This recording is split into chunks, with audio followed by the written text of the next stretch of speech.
नमस्कार, जंगली मेडिसिन में आपका स्वागत है। और आप मुझे यहाँ पर देख रहे होंगे, बहुत ही बेशर्म है। यानी कि इस पेड़ का नाम यदि पौधे का नाम ही बेशर्म है। और यह बहुत ही बेशर्म इसलिए होता है क्योंकि यदि आप इसको कहीं पर भी काट के पटक दो, पानी में पटक दो, धूप में पटक दो, कहीं पर भी तो ये पनप जाता है और कभी मरता नहीं है। इसलिए इसको बेशर्म कहा जाता है, इसको बेहया भी कहा जाता है। तो बहुत आसानी से आप इसको पहचान सकते हैं। कहीं भी पानी भरा होता है तो वहाँ पर ये रहता है। यह इसके फूल हैं और इसके पत्ते हैं। मैं आपको उसकी पहचान तो करा दूँगा, ठीक है। और इसके काफ़ी सारे फ़ायदे भी हैं।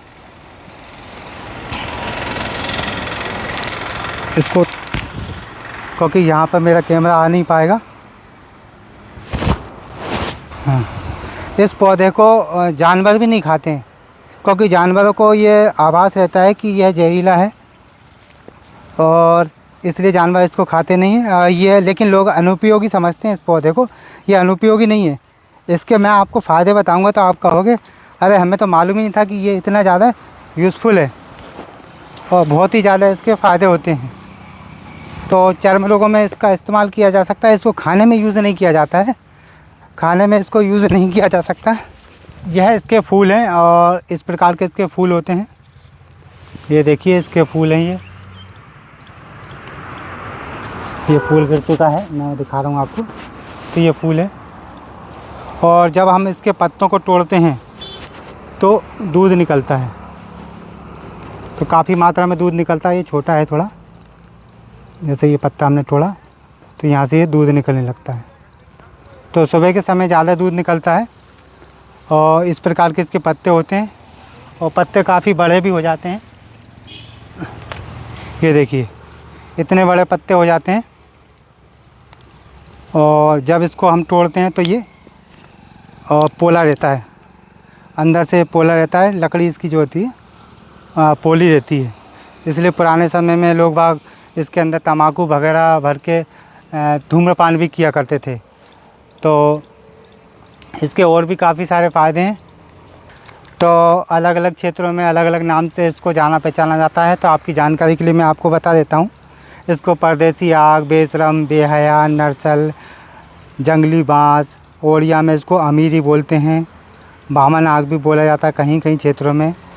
और पंजाबी में इसको गुलबाँस, महाराष्ट्र में महानंदा आदि नाम से जानते हैं। दोस्तों आप हमें कमेंट करके ज़रूर बताइएगा कि आपके क्षेत्र में इसको बेशरम को क्या नाम से जानते हैं और इसके क्या प्रयोग हैं।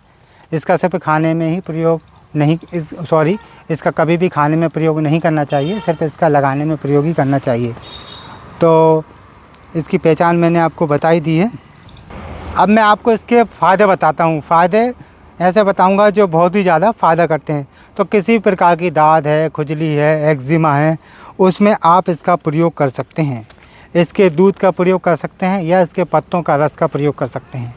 इसके दूध या पत्तों के रस में कपूर, सरसों का तेल और गंधक मिलाकर एक पेस्ट तैयार करें और पेस्ट को लगाने से सभी प्रकार के दाँत, खाज, खुजली ठीक हो जाते हैं। या फिर इसके दूध में आप थोड़ा सा सरसों का तेल मिलाएं और उसमें थोड़ा सा कपूर और गंधक मिला सकते हैं और फिर उसको लगाने से सभी प्रकार के दाँत, खाज, खुजली ठीक होते हैं और बहुत ही अच्छा फ़ायदा करता है। और कभी भी इसके दूध को डायरेक्ट लगाना नहीं चाहिए क्योंकि हो सकता है कि वह भाग कटा हो, क्योंकि कटे पर कभी भी इसको नहीं लगाना है। इसलिए दाँत, खाज, खुजली पर इसको लगा के आप फ़ायदा ले सकते हैं।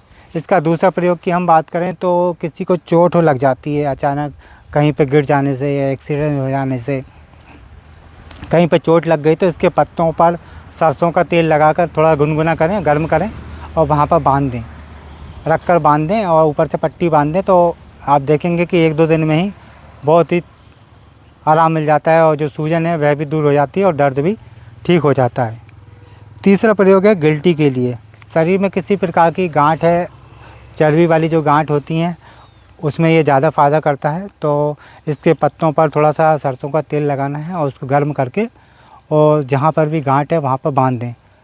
तो मानिए 6 या 7 दिन के अंदर ही वह गांठ पूरी तरह ठीक हो जाती है और कई बार हमने ये प्रयोग करवा के देखा है। और चौथा प्रयोग इसका आप कीटनाशक के रूप में भी कर सकते हैं। ये बहुत ही अच्छा एक कीटनाशक का काम कर सकता है। प्राचीन समय में, जो पहले के समय में बेशरम के पत्तों का कीटनाशक बनाया जाता था, तो इसकी विधि यह है कि बेशरम के पत्ते ले लेना चाहिए और बराबर मात्रा में कनेर के पत्ते और जो आक अकहुआ जिसे मदार भी कहा जाता है उसके पत्ते भी आपको ले लेना चाहिए। इन सभी के पत्तों को इकट्ठा करके कूट के किसी पात्र में पानी में भिगो कर रख दें और कुछ दिन तक भिगो कर रखें, कम से कम 2-3 दिन तक भिगो कर रखें। फिर उसको उबालें और जब काढ़ा तैयार हो जाए तो उसको छान कर रख लें और उस काढ़े में खूब सारा पानी मिलाकर आप फसलों पर छिड़काव कर सकते हैं और ये बहुत ही अच्छा कीटनाशक का काम करता है। और बस इतने ही इसके प्रयोग हैं। यदि आप इसका कोई प्रयोग जानते हैं तो कमेंट के माध्यम से हमें ज़रूर बताइएगा। और दाँत खाज खुजली में तो ये फ़ायदा करता ही है। तो उम्मीद करते हैं जानकारी आपको पसंद आई होगी। वीडियो को लाइक करें, शेयर करें और हमारे चैनल को सब्सक्राइब करें। फिर मिलते हैं आपको एक नई जानकारी के साथ में। नमस्कार।